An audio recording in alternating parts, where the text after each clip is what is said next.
اگر میں یا غالب اس میں اتر جاتے تو 6 فٹ نیچے جاتے۔ بالکل نیچے سیمنٹ کا فرش تھا جس میں کانچ کے ٹکڑے اس طرح جڑے ہوئے تھے جیسے بعض گھروں کی بیرونی دیواروں اور کوٹھیوں کی فصیلوں پر لگے ہوئے نظر آتے تھے۔ اب اس کا اتنا رواج نہیں رہا تھا کیونکہ چور ڈاکو بہت ہوشیار ہو گئے تھے، مگر ایک زمانے میں یہ حفاظتی انتظام خاصا مقبول تھا۔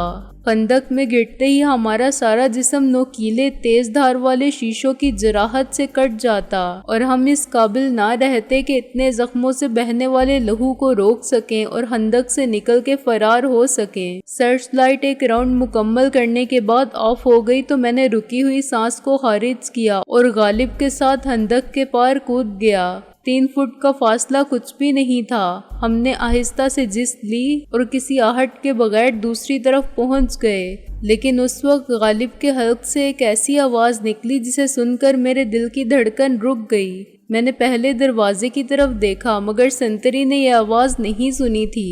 پھر میں غالب کی طرف متوجہ ہوا۔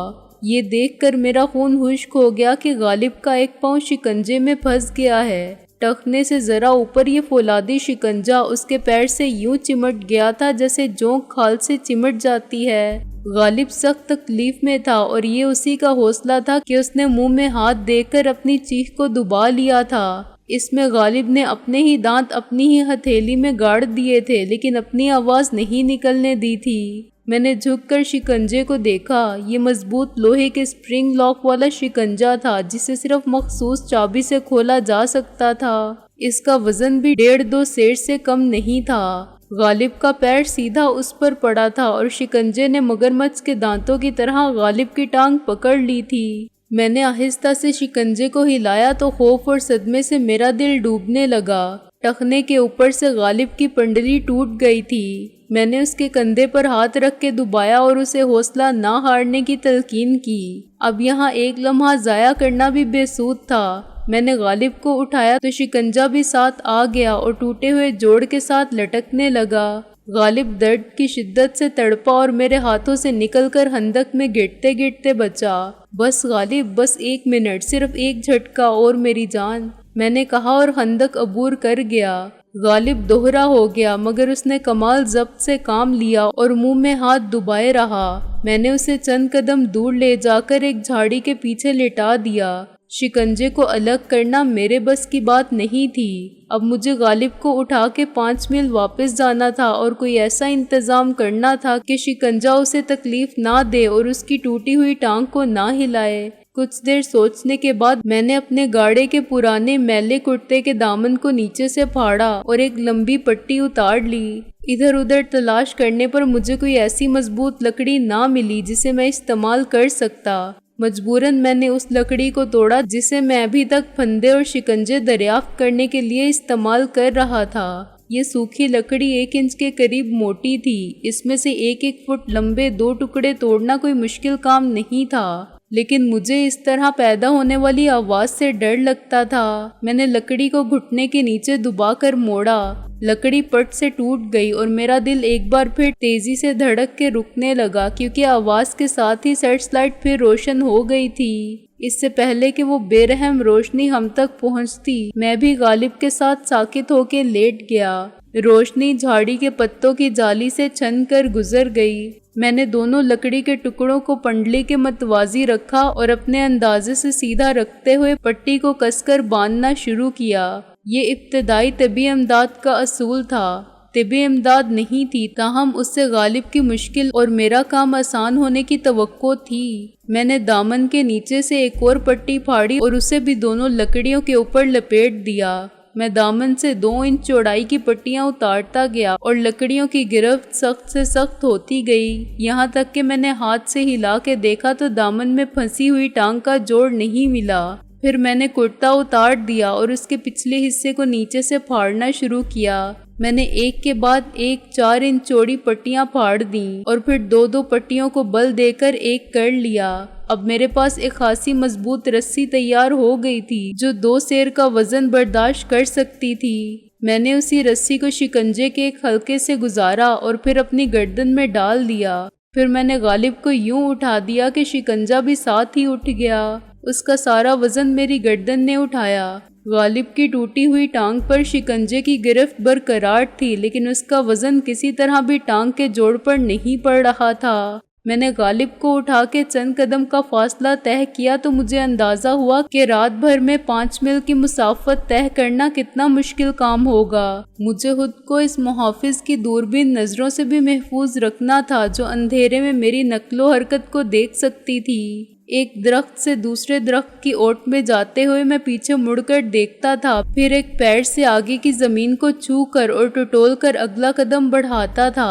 غالب کا وزن میرے کندھوں پر تھا اور پھندے کا وزن میرے گلے میں یوں جھول رہا تھا کہ جب میں حرکت کرتا تھا تو فولادی شکنجہ میرے سینے پر دھم دھم لگتا تھا۔ 50 گز کا فاصلہ میں نے کتنی دیر میں طے کیا اس کا مجھے کوئی اندازہ نہیں۔ ہر قدم پل صراط کی مسافت کا ایک حصہ تھا جس میں فنا کا خوف ہر لمحے ہمر کعب تھا۔ میں پسینے پسینے ہو رہا تھا۔ یہ جسمانی مشقت سے زیادہ ایک انجانے خوف کا احساس تھا جو میری ریڑھ کی ہڈی میں سنسنی کی سرد لہر دوڑا دیتا تھا۔ کہیں اگلے قدم پر کوئی شکنجہ مجھے شکار نہ کر لے، میں کسی قاتل گھڑے میں نہ جا گروں۔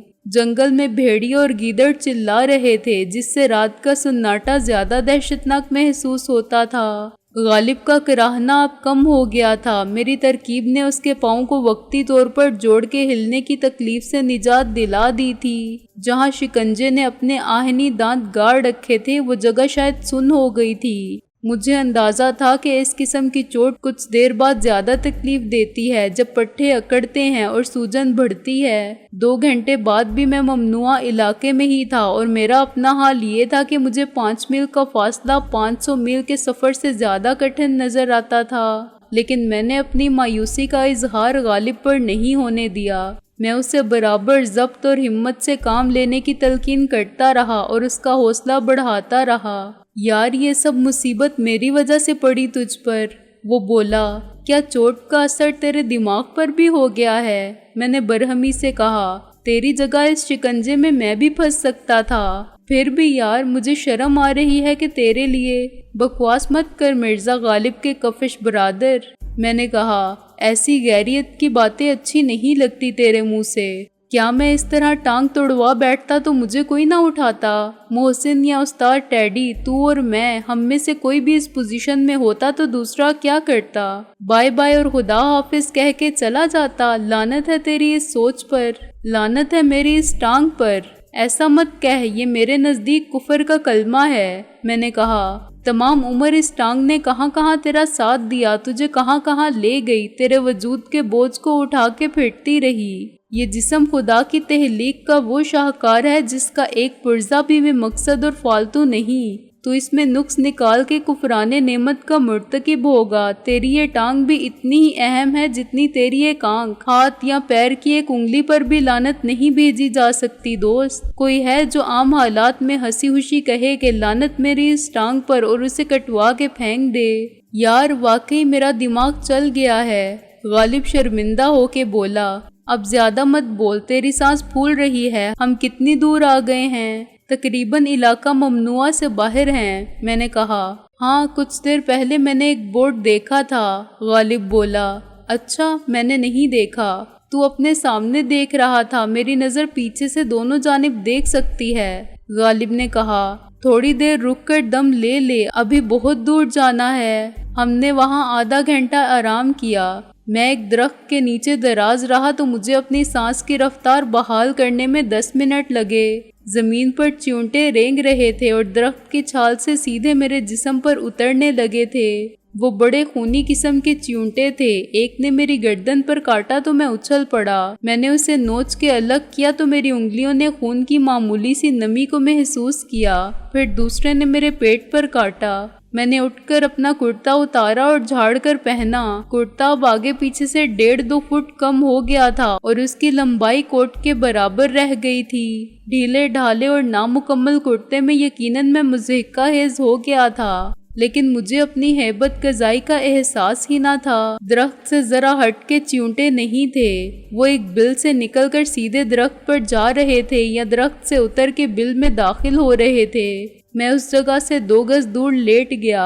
میری نظر اوپر تاروں بھرے آسمان تک گئی اور بے اختیار میرے لبوں سے ایک دعا نکلی، خدایا مجھے آج کی رات دوستی کی لاج رکھنے کا حوصلہ دے۔ اور نہ جانے کیسے مجھے ایک سرگوشی سی سنائی دی۔ میں نے اپنی ہی دعا کے الفاظ سنے۔ یہ 2 پہاڑوں کے درمیان سنائی دینے والی صدائے بازگشت محسوس ہوتی تھی۔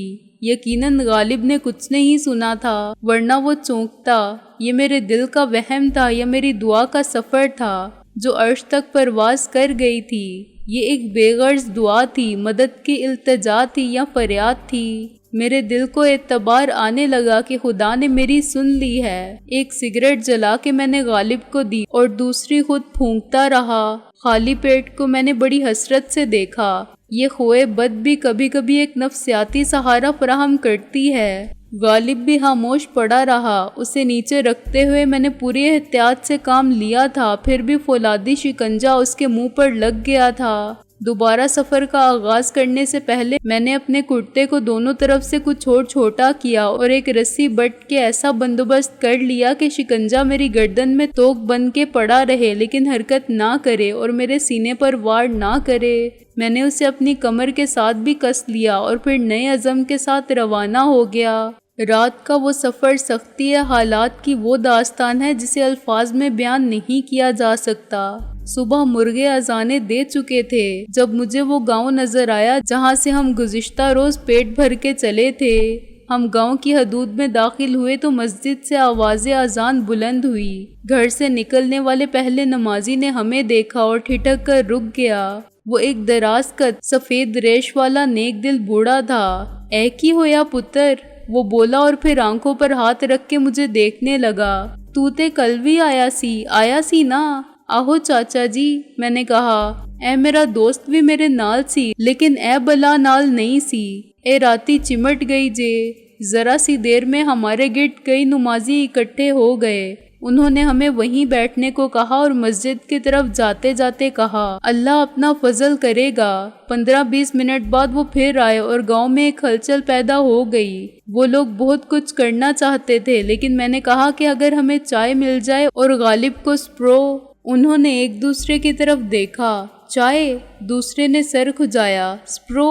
مگر تیسرے نے کہا کہ زمیندار بھی اتنا بڑا آدمی تو نہیں ہے کہ کسی کی مصیبت میں بھی مدد نہ کرے، اسے جگانے میں کوئی حرج نہیں۔ انہوں نے مجھے میرے فرض سے سبکدوش کر دیا اور غالب کو خود اٹھا کے چل پڑے۔ میں اعتراف کرتا ہوں کہ انہوں نے جس احتیاط کا مظاہرہ کیا اس سے غالب کو ذرا بھی تکلیف نہیں ہوئی۔ زمیندار وہی شخص تھا جس کا اس گاؤں میں واحد پکا مکان تھا اور جس نے گزشتہ روز ہمیں مسافر جان کر کھانا بھی کھلایا تھا۔ اس نے منہ اندھیرے شور مچانے والوں کو اندر ہی سے کچھ کہا لیکن دروازہ کھول کر دیکھنے پر اسے حقیقت حال کا علم ہوا تو وہ شرمندہ نظر آنے لگا۔ غالباً وہ گاؤں کا واحد گھر تھا جہاں چائے پی جاتی تھی۔ کمال یہ ہوا کہ اس کے پاس سے سپرو کا پورا خزانہ دریافت ہوا۔ ان کا کوئی بیٹا جو شہر میں رہتا تھا اکثر فضول ولایتی دعائیں لاتا رہتا تھا جو وہ ایک ڈبے میں ڈالتے جاتے تھے، اس یقین کے ساتھ کہ ولایتی دوا کا دیسی امراض سے کیا تعلق اور ولایتی طریقہ علاج ہمارے مزاج کے موافق ہو ہی نہیں سکتا۔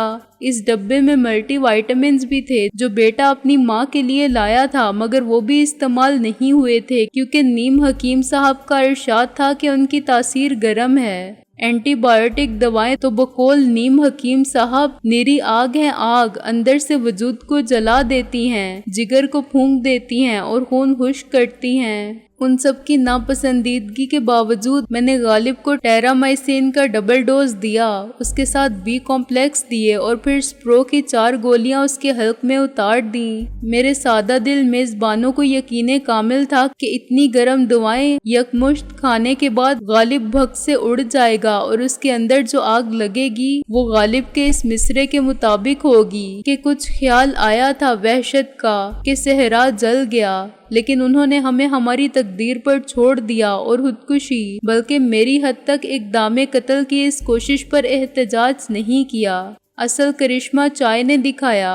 میرے سامنے مکھن اور جہازی سائز کی تنوری روٹیاں بھی رکھی گئی تھیں جو میں نے میزبانوں کی خواہش کے 10% کے برابر کھا لیں۔ ان کا خیال تھا کہ ہم جیسے جوانوں کو اس سے 10 گنا تو کھانا ہی چاہیے۔ پھر ہمیں کینچی مارکا اعلیٰ سگریٹ ملے اور مجھے اس آدھے کرتے کے بدلے صاحب خانہ نے پورا نیا سوٹ پیش کیا جو شلوار قمیض پر مشتمل تھا اور بہت پرانا تھا، مگر نیت کے خلوص اور نیکی کے جذبے نے اس کی قدر و منزلت کسی بیش قیمت نئے سوٹ سے 1000 گنا زیادہ کر دی تھی۔ 7:30 بجے ہمیں گاؤں کا واحد تانگا سنگرالی لے جانے کے لیے جوتا گیا۔ میں نے انہیں بتایا تھا کہ وہاں محکمہ نہر کے اوورسیئر میرے عزیز ہیں اور وہ اپنی گاڑی میں ہمیں شہر لے جائیں گے۔ تانگے کا سفر بھی کوئی آرام دہ سفر نہیں تھا، کچی سڑک پر ہچکولے بہت زیادہ لگتے تھے۔ اسپرین نہ ملتی تو غالب کے لیے درد کی اذیت یقیناً ناقابل برداشت ہوتی۔ اب وقتی طور پر درد کچھ دب گیا تھا۔ اسپرین میں نے بھی کھائی تھی کیونکہ رات بھر جنگل میں سفر کیا تھا اور اپنی نوعیت کے اعتبار سے یہ سخت ترین حالات میں کیا جانے والا سفر تھا۔ تانگے میں بیٹھ کے مجھے بڑی راحت ملی اور مجھے پھر اپنی دعا کا خیال آیا۔ دعا قبول نہ ہوتی تو یہ سب کیسے ہوتا؟ چائے تو معمولی چیز تھی، مگر کیا اس گاؤں میں اسپرین اور اینٹی بائیوٹک دوا ملنے کا سوچا بھی جا سکتا تھا؟ اب میں بڑی فراحت سے بیٹھا سگریٹ پی رہا تھا اور میرے جسم کو بہت آرام مل رہا تھا۔ ہم تقریباً موت کے منہ میں جا کے زندہ لوٹ آئے تھے۔ 9:30 بجے تانگا اوورسیئر کے آفس کے سامنے رکا تو وہ مجھے دیکھ کر بھونچکا رہ گیا۔ پھر اس نے غالب کو دیکھا اور دوبارہ بھونچکا رہ گیا۔ یہ سب کیا ہے سر؟ وہ بولا۔ بتاؤں گا اطمینان سے، میں نے کہا۔ آپ کی گاڑی کہاں ہے؟ ادھر پیچھے کھڑی ہوئی ہے، وہ بولا۔ تو اسے یہاں لے آئیے، میں اپنے دوست کو اس میں منتقل کر دوں، پھر میں ایک ٹیلی فون کروں گا، پھر آپ ہمیں شہر لے جائیں گے۔ میں نے کہا یس سر، وہ بے دلی سے بولا۔ اس کے لیے تعمیل کے سوا چارہ نہ تھا، وہ اچھی طرح جانتا تھا کہ ہمارے پاس ریوالور ہیں۔ جب تانگے والا ہم سے ہاتھ ملا کے اور پیسے لینے کی بات کا سخت برا مان کے چلا گیا اور میں نے غالب کو اوورسیئر کی کار کی پچھلی سیٹ پر منتقل کر دیا تو ٹیلی فون استعمال کرنے کا مرحلہ آیا۔ اوورسیئر مجھے اپنے ساتھ آفس میں لے گیا۔ سر، یہ بہت غیر قانونی طریقہ ہے۔ کیوں؟ آپ کا فون پھر خراب ہے؟ میں نے کہا۔ وہ ہفتے سے خراب ہے، وہ بولا، اور اس نے ایک میز کی مقفل دراز کھول کر وہ ٹیلی فون کا آلہ نکالا جس سے کھمبے پر چڑھ کے لائن ملائی جا سکتی تھی۔ میں کسی مصیبت میں نہ پھنس جاؤں، یہ سرکاری معاملہ ہے۔ ہمارے ہوتے ہوئے کس کی مجال ہے جو تم سے کچھ کہہ سکے؟ میں نے شیخی مارتے ہوئے کہا۔ یہ اتنا اہم معاملہ ہے کہ اس میں جائز اور ناجائز کا کوئی سوال نہیں۔ ہم 1 میل دور پیدل گئے کیونکہ جہاں کنیکشن باکس تھا وہاں گاڑی نہیں جا سکتی تھی۔ اوورسیئر نے مجھے نہر کے کنارے سے ذرا فاصلے پر لگے ہوئے ٹیلی فون پول کے مقابل کھڑا کر دیا۔ اب آپ کہیں بھی بات کر لیں، وہ بولا، اوپر چڑھ جائیں۔ میں نے جنکشن باکس کو دیکھا جس میں سے 4 پیر مختلف سمتوں میں جا رہے تھے۔ اوورسیئر نے مجھے بتایا کہ کون سی لائن کس کی ہے اور انتخاب مجھ پر چھوڑ دیا کہ میں کس کے بل میں اضافہ کرتا ہوں۔ آپ خود اس سہولت سے کیسے فائدہ اٹھاتے ہیں؟ میں نے اوورسیئر کے حرام خوری پر پھلنے پھولنے والے جسم پر نظر ڈالی۔ میں خود نہیں کرتا، وہ جھینک کر بولا۔ میرا کوئی بیلدار بات کر لیتا ہے۔ آپ کی جگہ وہ کیسے بات کرتا ہے؟ میں نے کہا۔ جو میں نیچے سے کہتا ہوں وہ اوپر بول دیتا ہے، اوورسیئر نے کہا۔ جو جواب ملتا ہے وہ مجھے سنا دیتا ہے، لیکن افسرانے بالا سے وہ میں خود کرتا ہوں۔ اوورسیئر نے اس جرح کو غیر ضروری اور ناپسندیدہ قرار دیتے ہوئے برا سا منہ بنایا۔ میرا ایک بیلدار ہے، وہ مجھے کندھوں پر اٹھا لیتا ہے، پھر دوسرا ہم دونوں کو اٹھاتا ہے، وہ پورا ٹارزن ہے۔ میں ہنسا اور اوورسیئر کو مزید شرمندہ کرنے کے لیے بندر کی طرح کھمبے پر چڑھ گیا۔ یہ غیر قانونی کام جو ٹیلی فون ڈپارٹمنٹ کے لائن مین عموماً بڑے شوق سے کرتے ہیں میں نے پہلے کبھی نہیں کیا تھا، چنانچہ پہلے میں نے باکس کے اندر کے کنیکشن کو سمجھا، پھر 2 مختلف مقامات پر تار چھو کر دیکھے اور ریسیور کو کندھے سے دبا کے کان پر لگائے رکھا۔ ایک جگہ ٹیون آ گئی۔ اوورسیئر صاحب نے نیچے سے ایک پیچکس پھینکا جو میں نے کیچ کر لیا، مگر اس کوشش میں اوورسیئر صاحب پر گرتے گرتے بچا۔ باکس کے پیچ تھوڑے سے ڈھیلے کرنے کے بعد میں نے اپنے آلے سے کنیکشن ملائے اور پیچ دوبارہ کس دیے۔ انکل رضوی کا نمبر مجھے یاد تھا، اکرام شیخ اور نازو کے علاوہ عبدالودود منظر کا بھی نمبر یاد تھا۔ میں سوچ میں پڑ گیا کہ پہلے کس سے بات کروں۔ نازو کے گھر فون کرتے ہوئے مجھے ڈر لگتا تھا، اس کے ماں باپ پنجے جھاڑ کر میرے پیچھے پڑ جائیں گے اور میں ان کی بے نکت کے جواب میں ہکلانے کے سوا کچھ نہ کر پاؤں گا۔ ان کے نزدیک نازو کو باغی کرنے اور گھر سے بے گھر کرنے میں ہمارا ہاتھ تھا۔ میری وجہ سے وہ نافرمان اور گستاخ ہوئی، گھر والوں سے بے تعلق ہوئی اور نوبت یہاں تک پہنچ گئی تھی کہ وہ بھائی کو بھی ساتھ لے گئی۔ منظر کا گھر پر ملنا غیر یقینی تھا کیونکہ اب 10 بجنے والے تھے اور وہ عموماً 8:30 بجے کورٹ چلا جاتا تھا۔ ان حالات میں لے دے کے بس انکل رضوی کے گھر کا نمبر ہی رہ جاتا تھا۔ میں نے اللہ کا نام لے کر نمبر ڈائل کیا، گھنٹی 3 بار بجی، پھر کسی نے اٹھایا، ہیلو، اور شہلا کی آواز سن کر میرا دل مچلنے لگا کہ میں اس کے ساتھ کوئی شرارت کروں، مگر نیچے اوورسیئر صاحب منہ اٹھائے گوش بر آواز کھڑے تھے۔ یہ SSP ضامن رضوی صاحب کا گھر ہے؟ میں نے کہا۔ جی، آپ کون ہیں؟ شہلا کی آواز میں عجیب سی بے چینی اور بے یقینی تھی۔ اس نے یقیناً میری آواز پہچان لی تھی، پھر اس نے چیخ ماری، سکندر بھائی، الو کی پٹھی۔ میں نے دل ہی دل میں کہا، جذبات کے بریک فوراً فیل ہو جاتے ہیں۔ السلام علیکم جناب، میں نے یوں کہا جیسے اب SSP لائن پر ہوں۔ کیا حال ہیں آپ کے؟ جی، میں کرنل سکندر بخت بول رہا ہوں، فرام MRS۔ کیا ہمارے محسن صاحب پہنچ گئے؟ ہاں، وہ پہنچ گیا۔ شہلا نے یکلخت صورتحال کی نزاکت کو سمجھ لیا اور اپنی آواز دبا لی۔ مگر تم کہاں سے بول رہے ہو؟ ایک کھمبے پر سے، میں نے کہا۔ میری ذہنی سطح اس وقت عام لوگوں سے 15 فٹ بلند ہے۔ تم ٹھیک ہو؟ ہاں، بالکل ٹھیک ہوں، بالکل ٹھیک ہوں۔ وہ پاگل لڑکی رونے لگی تھی۔ مجھے محسن نے سب بتا دیا ہے، اور جس کے ساتھ وہ گیا تھا، کیتھرین، وہ بھی ٹھیک ہے، شہلا بولی۔ کل تو بیٹی کو دیکھ کر بے ہوش ہو گئی تھی، ہوش میں آئی تو روتی رہی، انکل کی بہت احسان مند تھی۔ دونوں یہی ہیں، آج شاید اپنے گھر جائیں گی۔ اچھا، وہ کیسا ہے؟ وہ کون؟ شہلا نے کنفیوز ہو کے کہا۔ وہ جو آنے والا ہے، میں نے کہا، ٹیڈی کا بھانجا۔ بھائی جان، شہلا نے مصنوعی خفگی سے کہا اور اس کی آواز حلق میں پھنس گئی۔ کس کا فون ہے؟ پس منظر میں انکل کی آواز سنائی دی۔ کسی کا نہیں، میری ایک سہیلی ہے، شہلا ہکلائی۔ شہلا، فون SSP صاحب کو دو، میں نے چلا کے کہا، اور نیچے کھڑا ہوا اوورسیئر ایک لڑکی کا نام سن کر بھونچکا رہ گیا۔ وہ بھونچکا رہ جانے کا ماہر تھا۔ میں نے اسے اشارہ کیا کہ وہ دور چلا جائے۔ وہ مردہ قدموں سے دور چلا گیا۔ یہ اس کی بے عزتی تھی جسے وہ برداشت کرنے پر مجبور تھا۔ ہیلو، انکل رضوی کی آواز ہمیشہ کی طرح پرسکون تھی۔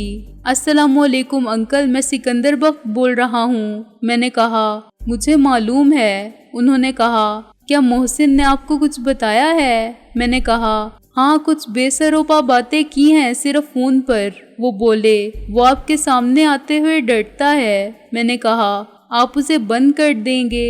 یہ تو ہے، انکل رضوی نے جذبات سے آری سپاٹ لہجے میں کہا۔ آپ اس کی باتوں کو اوٹ پٹانگ کیوں کہتے ہیں؟ میں نے کہا، اور کیا کہوں؟ وہ بولے، یہ ٹھیک ہے کہ کچھ دھماکے ہوئے ہیں اور اس بات کا ثبوت بھی ملا ہے کہ وہاں غیر ملکی اسلحہ تھا، مگر اس کا دلاور وغیرہ سے تعلق ثابت نہیں ہوا۔ کیا آپ کو فوجی ماہرین نے یہ نہیں بتایا کہ جو ہیلی کاپٹرز اب تک تباہ ہو چکے ہیں وہ کس ملک کے تھے؟ اور اس معاملے پر میں تم سے کوئی بات نہیں کر سکتا، یہ ملکی سلامتی کا مسئلہ ہے اور ٹاپ سیکرٹ لیول پر ڈیل ہو رہا ہے۔ وہ بولے، تم بھی اتنے احمق کیوں ہو گئے ہو کہ ٹیلی فون پر اس قسم کی گفتگو کر رہے ہو؟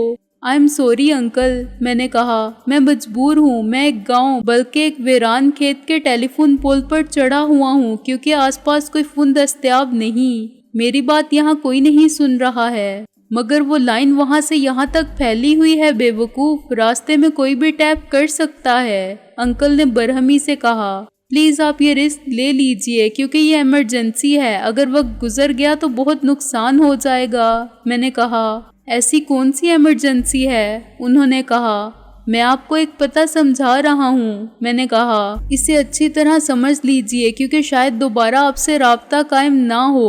وہاں ایک ایمونیشن ڈیپو ہے، اگر آپ نے آج ہی فوراً ایکشن نہ لیا تو وہ اسلحہ سرحد پار چلا جائے گا۔ مجھے نہیں معلوم کہ وہاں کس قسم کا اسلحہ ہے اور کتنا اسلحہ ہے، لیکن کل رات بھی وہاں ایک ٹرک ان لوڈ کیا گیا تھا اور اس ٹرک کو خود دلاور نے لوڈ کروایا تھا۔ جس ٹرک میں وہ اسلحہ جا رہا تھا وہ الٹ گیا تھا، پھر دلاور دوسرا ٹرک لے کر آیا اور اس نے اپنی موجودگی میں سارا اسلحہ دوسرے ٹرک میں رکھوایا۔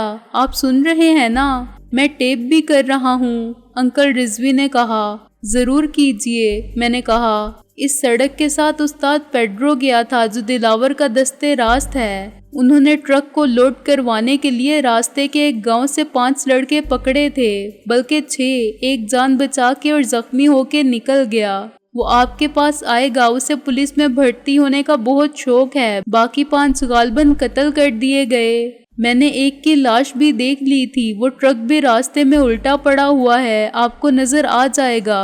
دوسرے ٹرک کا نمبر نوٹ کر لیں، truck golden Ambala goods forwarding agency Gujranwala کی ملکیت ہے۔ معلوم کریں کہ کل رات اسے کون ڈرائیور لے کر گیا تھا۔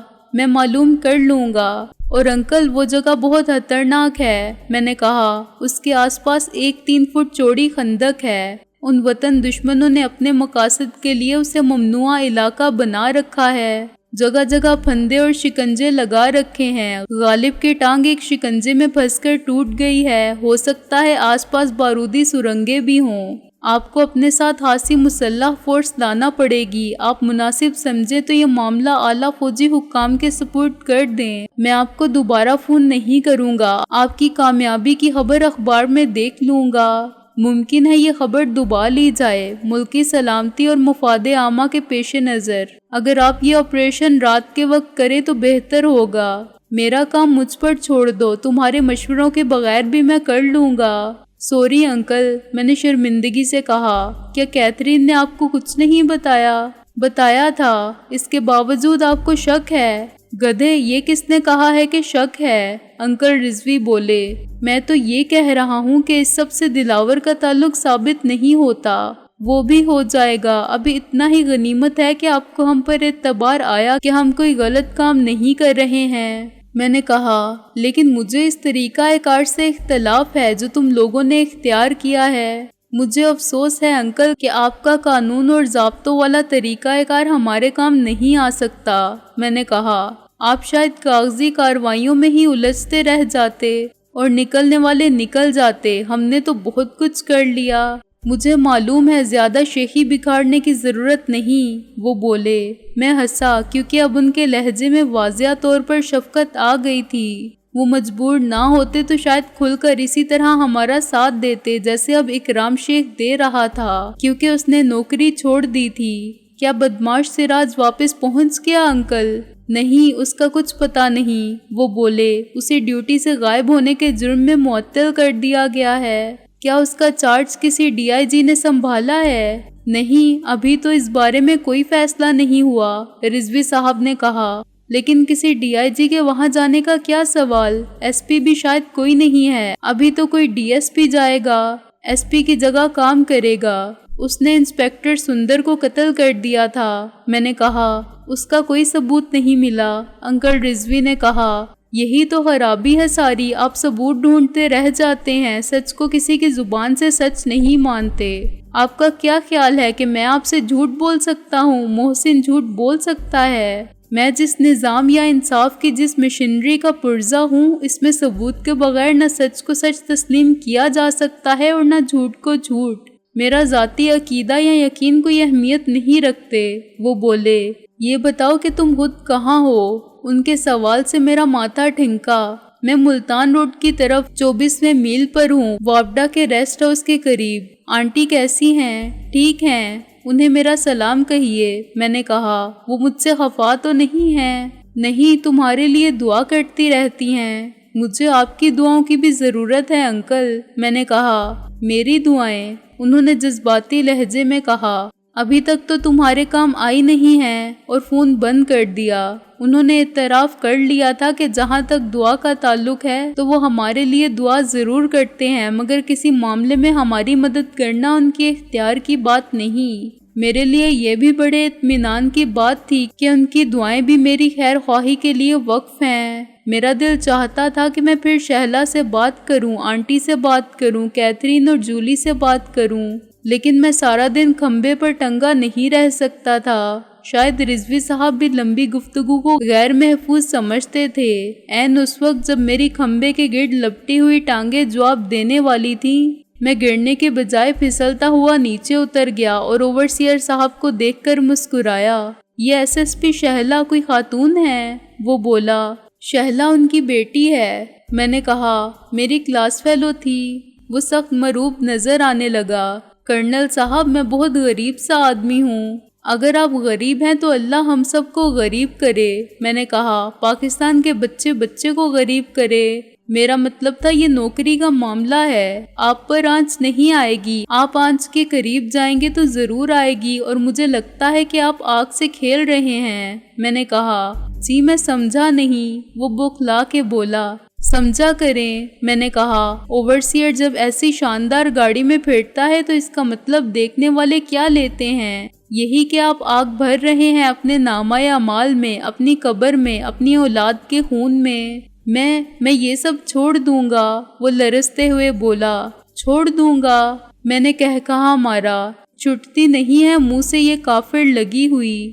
عیش کیجئے جب تک مقدر میں ہے، ہم کسی سے کچھ نہیں کہیں گے۔ جب برا وقت آئے گا تو آپ خود محسوس کریں گے کہ آخری وقت کی توبہ کیوں قبول نہیں ہوتی۔ چلیں اب ہمیں شہر لے چلیں۔ غالب گاڑی میں بیٹھا ہوا سخت بے چین تھا، مگر اوورسیئر کے سامنے اس نے مجھ سے کچھ نہیں کہا۔ یار معاف کرنا، وہ اپنے ایس ایس پی صاحب ذرا لمبی بات کرنے لگ گئے۔ ایس ایس پی ضامن رضوی سے بات کر رہے تھے آپ؟ وہ چونکا۔ ہاں، میں نے ان کو سب بتا دیا ہے، اب باقی کارروائی وہ خود کریں گے۔ میں نے گاڑی میں بیٹھتے ہوئے کہا۔ اوورسیئر نے کار سٹارٹ کی۔ ایک بار پھر ہم پرانے راستے سے گزرے۔ وہ ٹرک اب بھی الٹا پڑا ہوا تھا، شاید وہ لاش بھی وہیں پڑی ہوگی۔ میں نے سوچا، اس جوان کی یا ان پانچوں کی لاشیں جو تاریک راہوں میں مارے گئے، کسی کو معلوم بھی نہیں ہوا کہ کیوں مارے گئے۔